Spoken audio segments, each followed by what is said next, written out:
Lo de los productores de la chía surge como consecuencia desde el punto de vista productivo cuando prácticamente en 8 meses se dan 2 ciclos de producción. La chía en realidad y en la escala de producción arranca su historia en el país en el año 2013, cuando se siembra por primera vez. Ese año en términos climatológicos fue atípico para el país porque se tuvo 5 heladas consecutivas. Eso ha generado que, al no haber acertado la época de siembra y al tener condiciones climáticas adversas, ha ocasionado de que haya una producción donde el mercado ha jugado al haber poca oferta, ¿sí? Y una gran demanda, los precios se incrementaron. Posteriormente se establece a través de los investigadores agrícolas de que la chía puede entrar perfectamente en sucesión con el sésamo. Entonces, en otoño-invierno del año 2013 se hace chía, se hace la siembra de sésamo en su época normal y al haber precios entre 25 y 30 mil guaraníes que los productores recibieron en su primera cosecha, se vuelcan pequeños, medianos y gran productores a una siembra masiva. Ha habido producción de chía en agricultura de gran escala. ¿Qué es lo que ha ocasionado eso? Una superproducción. El mercado nuevamente ha entrado a tallar mucha oferta, poca demanda. En conclusión, se generó una sobreoferta en el año 2014 y los productores, con justa razón, los productores hicieron sus reclamos. ¿Por qué? Porque lo que habían recibido con una producción que pudieron salvar de las heladas que hubo en el año 2013, en el 2014 volvieron a volcarse, pero entraron otros actores y la chía es un rubro exclusivamente de la agricultura familiar, no de la mediana y la gran escala, pero como hubo precios interesantes, todos los productores entraron a hacer inclusive como un mecanismo de rotación de cultivo. Eso se dio con mayor énfasis en el departamento de San Pedro. Ahora, ¿qué ha ocurrido también ahí? Yo creo de que estas son reflexiones muy importantes que decirlo. Cuando se inicia el proceso de cierre de rutas, ellos hablan mucho de Ayocó, ¿cierto? Es decir, reclamaron o hicieron sus reclamos. ¿Por qué? Porque no se les dio lo que originalmente en la primera venta le había dado y se vieron afectados en sus ingresos, ¿sí? Entonces, a partir de ahí, esos reclamos fueron decepcionados por el Ministerio de Agricultura y Ganadería y bien desde un momento se les dijo de que ni en el presupuesto del año 2014, ¿verdad?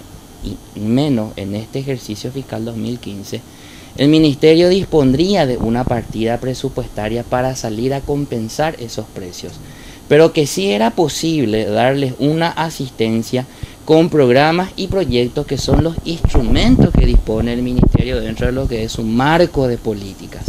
Y en ese contexto, estos $300 que se les entregó a los productores no eran o no fueron un subsidio directo al bolsillo sin cargo de rendición de cuentas.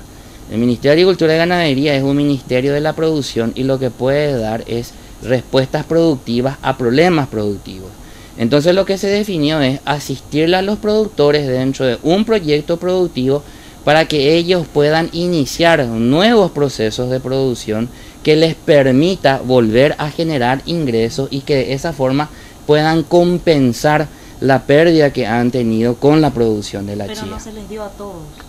Se les dio en función a la disponibilidad presupuestaria y se les dio en función al registro o a la base de datos que ellos habían arrimado. Viceministro, hablaban de 25.000 en el acuerdo, pero solo alcanzó a 11.000, están denunciando.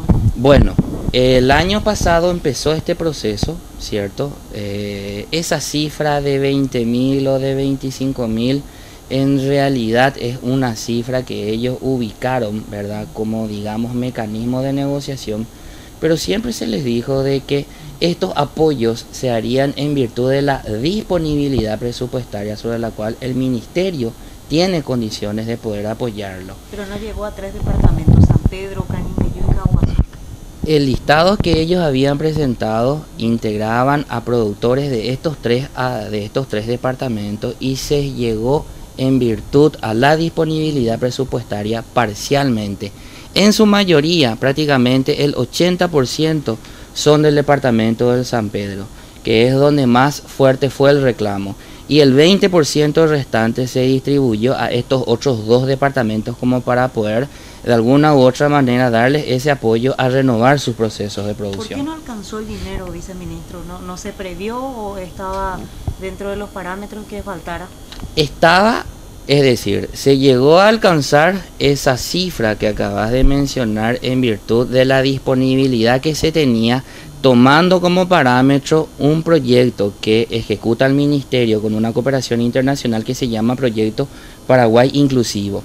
Pero desde el momento en que se está utilizando programas y proyectos ordinales del Ministerio de Agricultura y Ganadería, también se les había explicado que las posibilidades a quienes genuinamente son productores, se les podía dar apoyo con otros programas y otros proyectos que dispone el Ministerio y que no necesariamente son recursos para microcapitalización productiva como en un principio ellos habían aceptado como mecanismo de apoyo para compensar la pérdida que han tenido. O sea, que tienen otros programas. Se tienen otros programas, seguramente Emilce vos en algún momento habrá oído de que en el año 2013 se solicitó una ampliación de un proyecto implementado por el Banco Mundial, que es el Proyecto de Desarrollo Rural Sostenible, donde esa fase 2, la fase 1 terminó el año pasado, esa fase 2 arranca este año y contempla dentro de una tipología de asistencia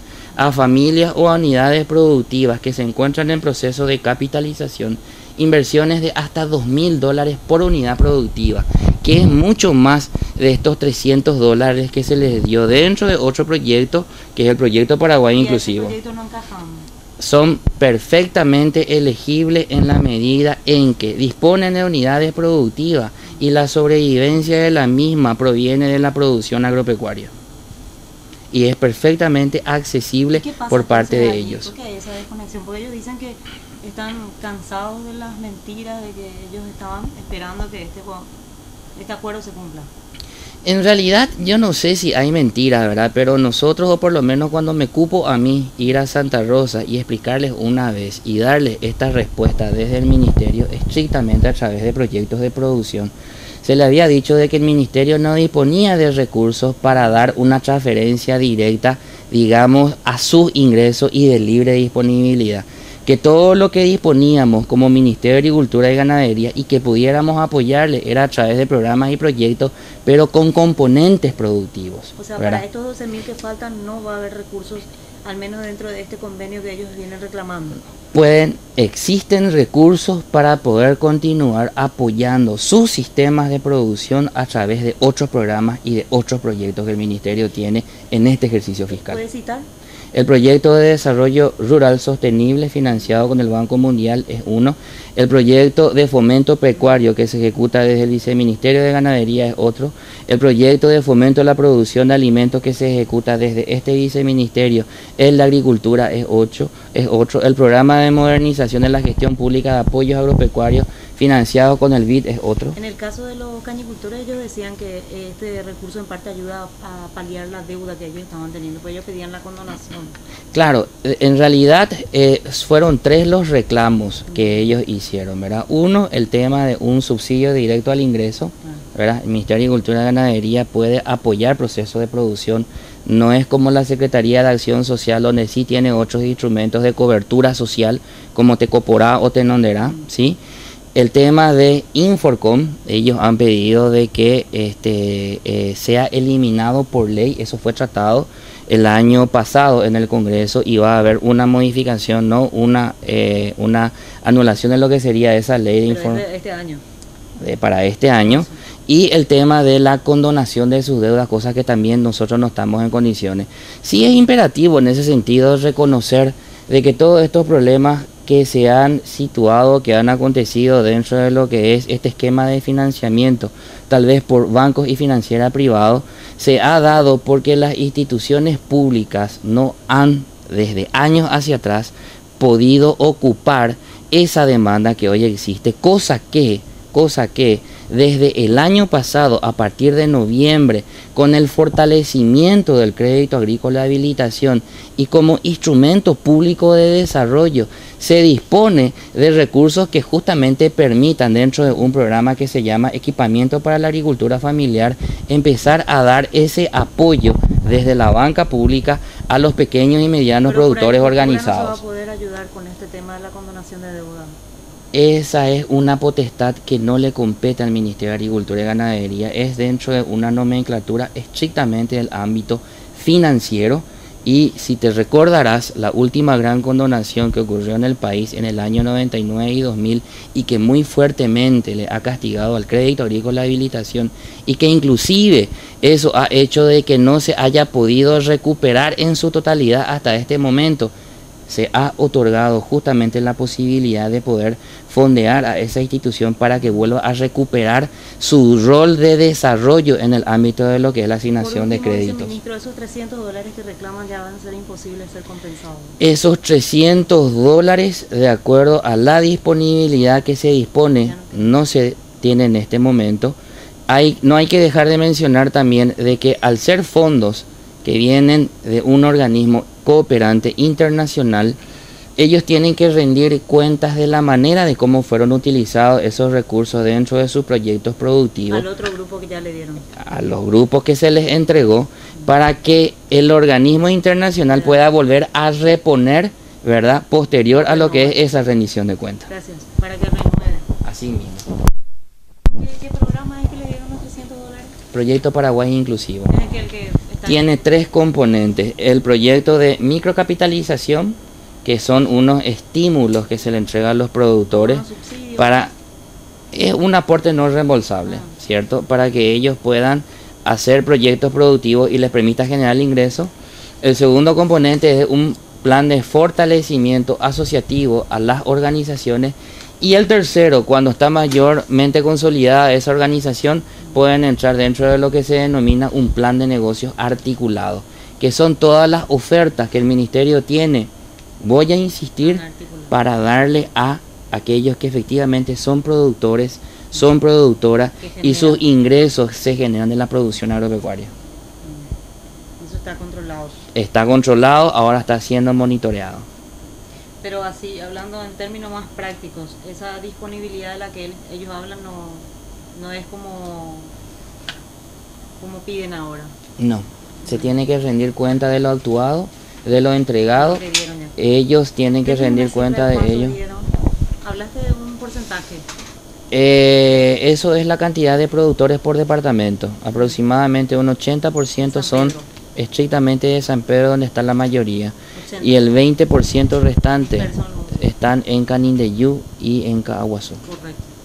¿Qué hay con esto que dice que les perjudicó más que beneficiar este subsidio? La gran confusión que aún existe y a la cual el Ministerio de Agricultura y Ganadería como Estado trata de dar respuesta es que uno no está ajeno a las necesidades y a las demandas sociales, ¿cierto? Pero esta institución es responsable de dar respuesta a problemas de producción, a problemas de productividad, a problemas de competitividad. De ahí es de que muchas veces muchos de los reclamos que se generan, aparentemente la única institución responsable de dar respuesta es el Ministerio de Agricultura y Ganadería. Y hay que tener bien en claro en ese sentido que lo rural no necesariamente tiene una respuesta agraria. Y muchas veces se trata de dar una respuesta agraria cuando en realidad la demanda de esa familia o te dicen ayoko o shaiko teme la shemen cola y guardapolvo y zapatuna, nosotros como ministerio no estamos en condiciones de darle. Con eso no queremos decir que desconocemos esa realidad, pero para ello están las otras instituciones que forman parte del Estado que sí estarían en condiciones de dar respuestas no productivas.